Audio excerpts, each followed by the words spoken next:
Samuel 31. Niini higayuna naggubat ang mga Filistihanon ug ang Israel didto sa bukid sa Gilboa, ug gibuntog sa mga Filistihanon ang mga taga-Israel ug gipamatay sila ug ang uban kanila nanagan.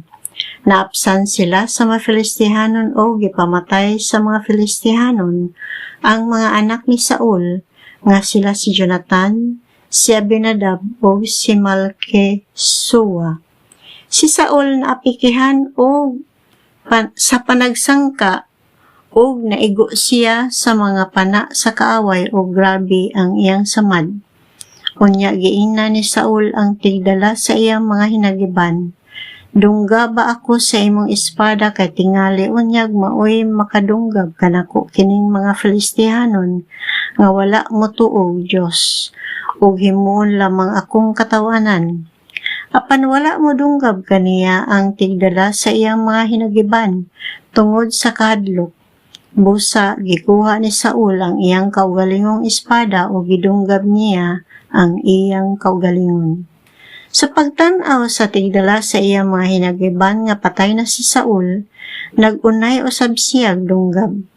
Busa ni atong adlaw namatay si Saul ug ang iyang tulo ka anak ug ang tigdala sa iyang mga hinagiban ug ang tanan niyang mga sakop.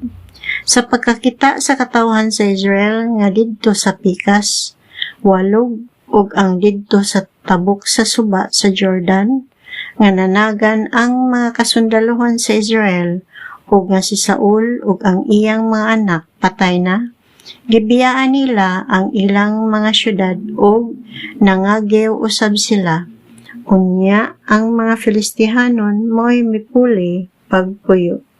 Sa pagkaugma sa diha nga ang mga patay gipang hukasan sa mga Filistihanon, nakita nila si Saul ug ang tulo niya ka anak nga patay na didto sa bukid sa Gilboa.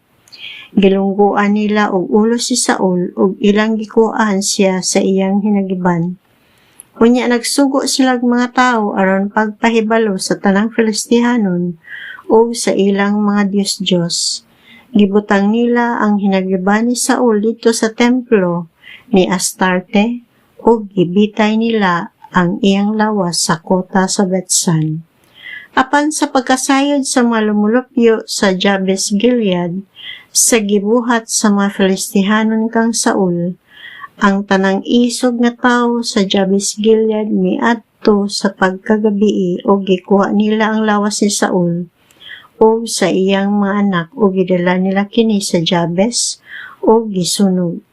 Unya ilang gihipos ang bukog o gilubong ilalom sa kahing tamarisko o nagpuasa sila 7 ka adlaw.